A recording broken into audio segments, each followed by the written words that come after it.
Now, good afternoon, my people. It don't take since when we don't come together to talk about the matter where they go around our environment. The last time when we talk about my matter na March when we celebrate the International Women Day, and then when we come together, then we were 3 ladies, powerful lady, were with me on this my program. And as today again now we don't come together because a lot of things don't happen when we don't go through the river where we be say we are still alive to see this day. So we want to continue this our program today. My name na Julie Adeboale, and I'm here with another powerful lady that was once here with us the other time. Her name na Barrister Josephine Odipo. The matter wey we wan talk about today na the matter wey keep us for house for many months, wey be say we all of us just dey come back. Even rich man sef e affect am, rich woman e affect am, wey be say every one of us we come dey manage. We don turn to manager and manageress. So wetin be that matter? We first start with COVID wey be say dem say na coronavirus wey come from the country of China, from Wuhan, abi. As e come, so now we think say na joke. Before you know, we don stay for house for many months. Some of us become tiny, some of us become fat, those wey dey get money to buy one thing or the other to chop. But today, as we come today, we wan talk about this matter, say how this corona come take affect us. As we just dey end that way, we just dey come out again say yes, we wan come face the community. Now so again we come out with the matter of EndSARS. The matter of EndSARS also affect a lot of women. So the topic wey we wan talk today, how this coronavirus take affect us, we women, as mother, as women. Now women, we dey very very powerful. You know say na women, na we dey build our nation. If anything happen to a woman, anything happen around woman, even to a child, na the thing, the body na on top of the woman e dey, because wetin we be burden bearer. We dey carry a lot of problem. If I mean say burden, a lot of problem wey be say we go carry our children matter, we go carry our husband matter. So now this coronavirus, how e take affect us with EndSARS matter. So now we wan discuss today. So with me here wey we dey na our powerful lady wey be say na women too e dey also dey fight for. When they say give another woman wrapper, cover another woman wrapper, yes, she dey there. She don do matter wey plenty. She be lawyer. She don do matter wey plenty wey be say e don take save a lot of women life. So now she dey with me for us to rub our mind together, to talk say how we wan take comot for this problem wey we come find ourselves as women. So she dey here with me. So I go make una lis ten to her as she make us understand how this thing take affect our women. Thank you. My people, na good afternoon. Nado, thank you, Madam Julie Adeboale. She be powerful woman. Now she be the presenter of this program. Na her daughter, we be Lola Classic. Now she be the producer. Then both of them, they be powerful women. They do well for women. Madam Julie get organization they call Workers of. We be say she dey help women, she dey help widow. She dey tell them how to do their life go better. Now so I take come know her, and she don't praise me. So I say make I praise her too, because she's a powerful woman too. Thank you, my powerful lawyer. So my name na Josephine Odipo. I be lawyer. And when Corona shele for March, in fact, when I go Abuja for that March, na inside place I see people wait sometimes dem time out. I say, wait, can be this wey they can't time out. As I come back to Lagos, that government say make we sit down for one place. My people, Nigerian people suffer this period though. We get government. Government say make we no come out, make we no work, make we no do anything. They go take care of us. Some people hunger nearly finish them. They say they go bring palliative. Some people then give them a cup of rice for few family, for we get plenty children.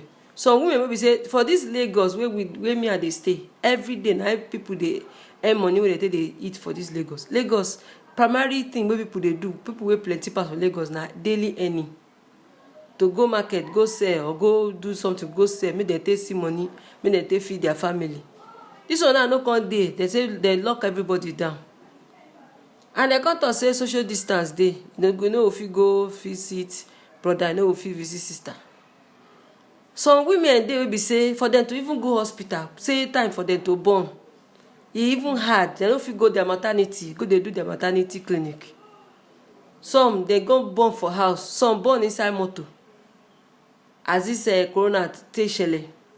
But the one wey dey pay me pass na the one wey government do. Nigerian government na no do well.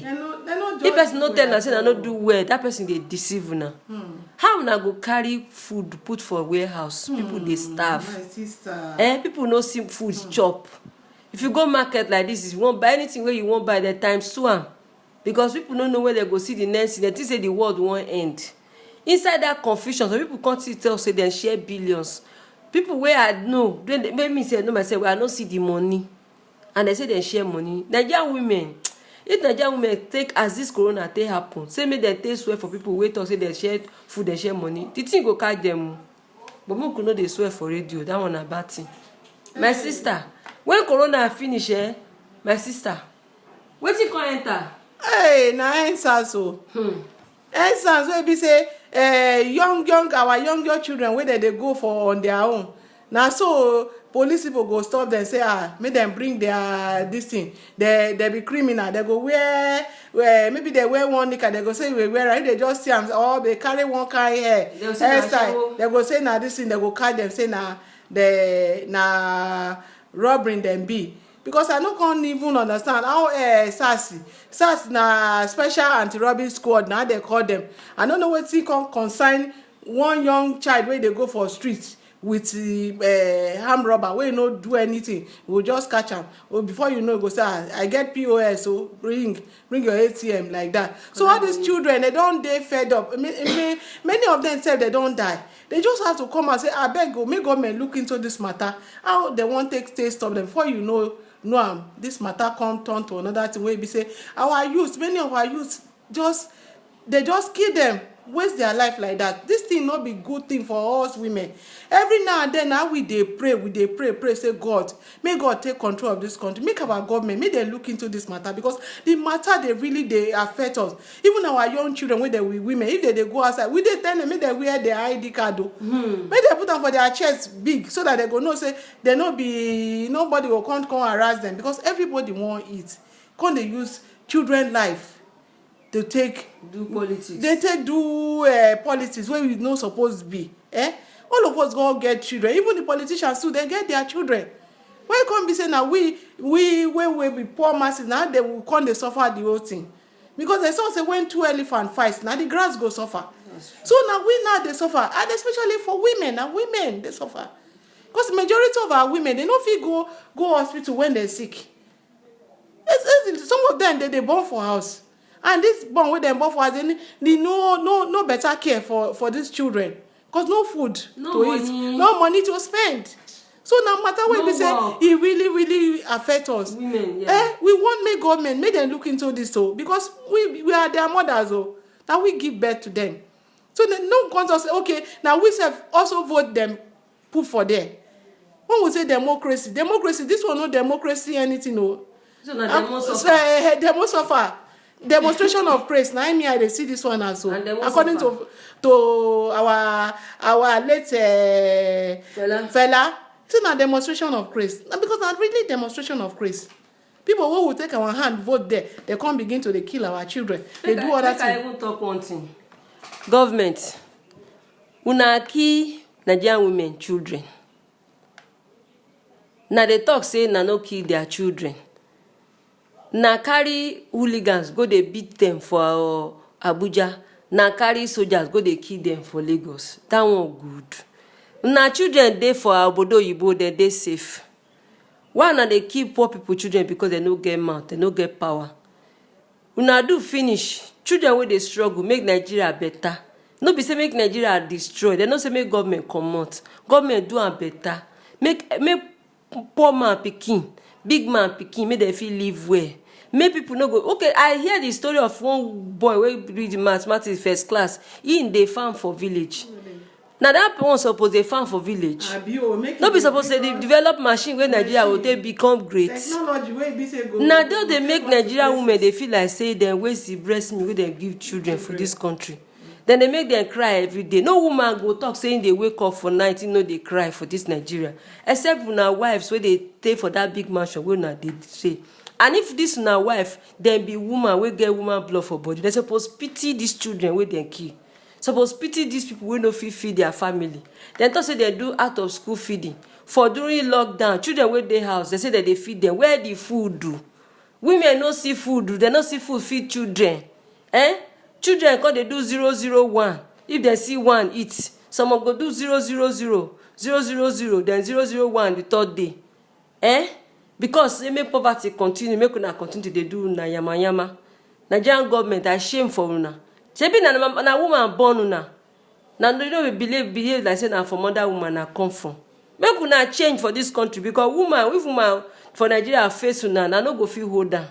Na me Barrister Josephine Odipo talk. Thank you, my sister. Thank you so much.